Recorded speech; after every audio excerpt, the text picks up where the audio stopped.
안녕하십니까? 오늘은 2010년 상영된 게리 위닉 감독의 레터스 투 줄리엣을 같이 읽어보시죠. 오래전 스위스 제네바 출장길에 이탈리아 베로나를 들렀던 적이 있는데요. 그때가 1999년 12월, 전 세계가 뉴 밀레니움, 즉 새천년 맞이에 들떠 있었을 때지요.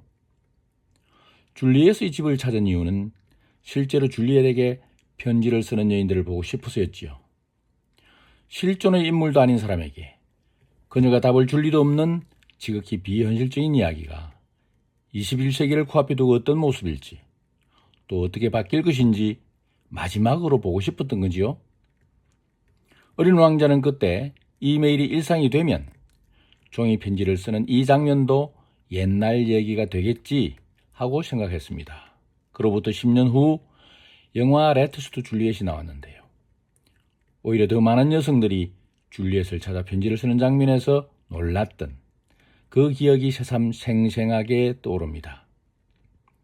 어찌 보면 21세기 첨단 기술 혁명으로 딴 세상이 된 현실, 그 장면들은 완벽히 영화적이었고 완벽하게 탈속적이었지요. 첨단 과학인이 기술 혁명인이 하는 현실은 무참하게 제거되었으니까요. 귀족끼리 다투었다는 13세기 전설이 무대를 옮겨 16세기에는 책으로, 다시 21세기 무대는 현실 공간으로 옮겨지는 변화.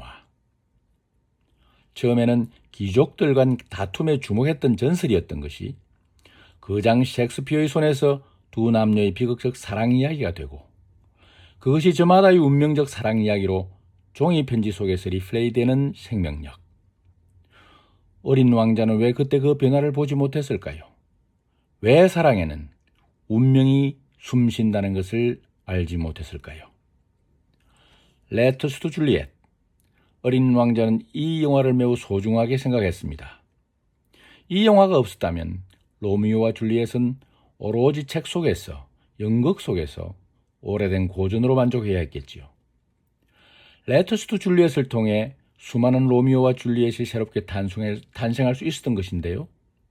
이런 현대적 해석 과정에서 2010년 당시 완벽한 일상이 됐던 것들, 모바일 세상, 인간이 곧 기계인 세상, 인간의 일상이 시시각각 측정되는 세상, 그렇게 데이터가 중심이 되는 세상에서 이메일이나 과학적 접근들이 철저히 배제됐는데요. 대신에 손편지로 대표되는 인간의 기억이나 회상, 상실과 치유, 공감과 만남 같은 것들, 운명이나 인간 고유의 감각들, 예컨대 줄리엣의 젖가슴을 만지는 등의 일들이 어떻게 가능했을까요? 미스터리가 한두 가지가 아니지요. 이 영화는 시대적 배경을 감안하지 않는다면 크게 읽을 거리도 없는 매우 단순한 사랑 이야기일 뿐이죠. 그래서 좀 더 2000년이라는 시간적 모멘텀을 주목해보고 당시의 세계적 변화를 제대로 짚어볼 필요가 있죠. 입체적인 조망이 필요한데요. 놀랍게도 1999년 바로 그때 중국의 세계무역기구 가입이 확정됩니다. 1999년 11월 미국과 중국 간 WTO 협상이 타결된 것이죠. 공산체제를 유지해오던 중국이 선물론을 내세워 시장경제를 도입하는 실험에 착수했었지요. 그 실험이 첫 성과를 맺은 것인데요.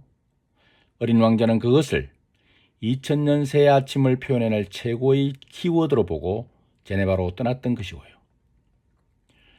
세계 최대의 시장 중국이 WTO에 가입한다는 것, 그것은 전 세계가 하나의 시장이 된다는 뜻이죠. 비로소 세계화가 완성된다는 것입니다. 21세기는 그렇게 왔던 것입니다.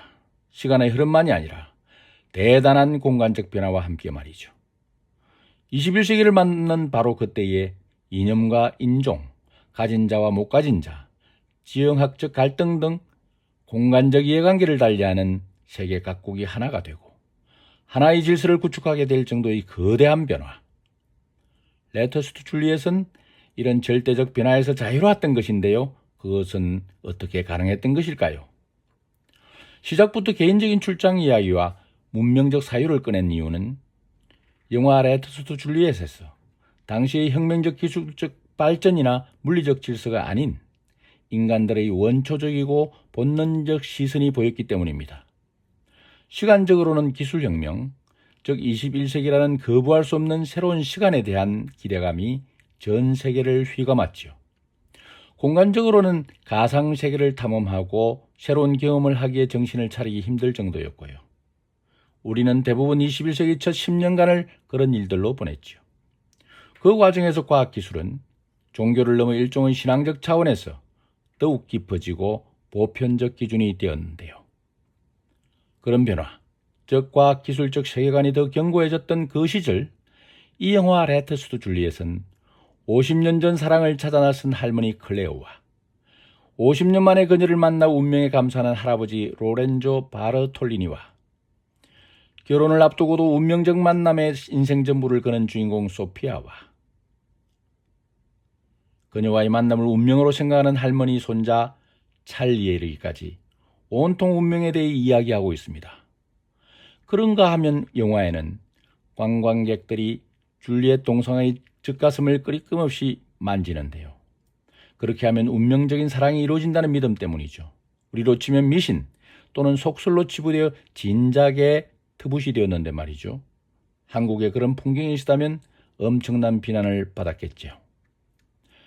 그런 시대적 배경을 감안해서 보면 예사롭게 들리지 않지요? 오늘은 새로운 문명에 들떴던 세계인들이 변화무쌍한 문명적 시대적 현실을 거슬러 13세기 이탈리아 베로나의 전설로서 운명과 16세기 셰익스피어의 로미오와 줄리엣 이야기로서 운명을 넘어 21세기 나의 현실 그 자체로서 운명적 사랑, 저마다의 운명적 사랑 이야기가 된 레터스트 줄리엣 같이 읽어보시죠. 어쩌면 게리 위닉 감독은 제2의 셰익스피어가 아닐까 합니다. 안타깝게도 그는 이 영화 개봉 4개월 만인 다음해 2011년 2월 세상을 떠났습니다. 로미오와 줄리엣, 너무나 잘 알려진 이야기죠. 이탈리아 베로나 중심부에는 실제로 로미오의 집, 줄리엣의 집이 있는데요. 베로나시 정부는 오래된 저택에 줄리엣의 이름을 붙이고 유적으로 삼아 관리인을 두었습니다. 이 영화의 모티프인 줄리엣 편지는 줄리엣의 무덤을 지키던 관리인이 관광객들이 남기고 간 애절한 편지들을 보고 감동한 나머지 줄리엣의 비서라는 이름으로 답장을 쓰기 시작한 것이 출발점인데요. 1972년에는 줄리엣 클럽이라는 단체가 결성되었고요. 그들이 전 세계 관광객들에게 본격적으로 답장을 보내기 시작한 것이죠. 레터스트 줄리엣은 지금 현재도 생생하게 엄청난 인기를 누리고 있죠. 덕분에 줄리엣의 집을 찾는 관광객은 해마다 늘어 2025년이지요. 지난해에는 방문객 수가 2천만 명을 넘었다고 하네요. 엄청난 인파가 몰려 통제가 불가능해졌는데요. 2025년 말 시정부는 무료로 개방해왔던 줄리엣의 집 마당을 유료로 바꾸고 입장료와 입장 인원도 15분당 45명씩으로 제한했고요. 촬영도 커플당 60초씩만 할 수 있게 했습니다. 그러다 보니 마당에서 자유롭게 쓸 수 있었던 편지도 쓸 수 없고요. 편지를 담벼락에 붙일 수도 없게 됐죠. 이 건물이 유네스코 세계문화유산으로 등록된 때문인데요.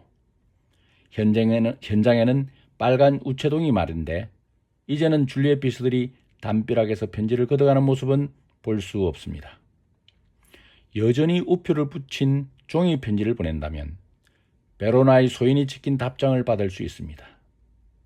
베로나에 직접 가지 않더라도 이메일로 편지를 보내고 받을 수도 있는데요. 이런 변화는 편리함 때문이 아니라 방문객이 통제불능 상태가 된 나머지 방식을 달리한 것일 뿐이죠. 바로 이 점을 강조하기 위해 이 리뷰를 시작하면서 문명적 사유를 꺼냈던 것이죠. 영화는 시작부터 기적의 연속입니다. 작가 지망생 소피가 약혼자와의 동행을 마다하고 여성들이 비밀스러운 사랑을 고백하는 줄리엣의 집을 찾는 것. 줄리엣 발코니 아래 담벼락에서 우연히 50년 전 쓰여진 러브레터 한 통을 발견하는 것. 그 편지에 답장을 보낸 뒤 며칠 만에 할머니 클레어가 손자와 함께 나타난 것 등이 예상 밖이죠. 이야기 구조는 할머니의 사랑 찾기로 시작하지만 할머니의 사랑 찾기에 동행했던 작가 지망생 소피와 손자 찰리의 사랑 이야기가 중심입니다. 소피는 약혼자와 결혼에 앞서 여행을 떠나는데요. 약혼자 빅터는 요리사인데 음식점 오픈을 앞두고 엄청 바쁩니다. 빅터의 이번 여행은 음식점에 필요한 식재료와 와인을 조달하는 일정에 맞춰져 있는데요. 영화는 처음부터 이들이 전혀 관심을 달리한다는 것을 뚜렷이 보여줍니다. 대화가 단절되고 결국 서로는 서로의 관심사대로 일정을 보내기로 하고 소피는 50년 전 편지의 주인공 클레에게 보낼 답장을 쓰기로 하는데요. 며칠 후 편지의 주인공 클레어와 그녀의 손자 찰리가 찾아오고 오랫동안 그리던 사랑을 찾아 나서는 클레어에게 소피가 동행하기까지. 손자 찰리와 딸리 소피는 할머니의 사랑 찾는 여정에 적극적입니다.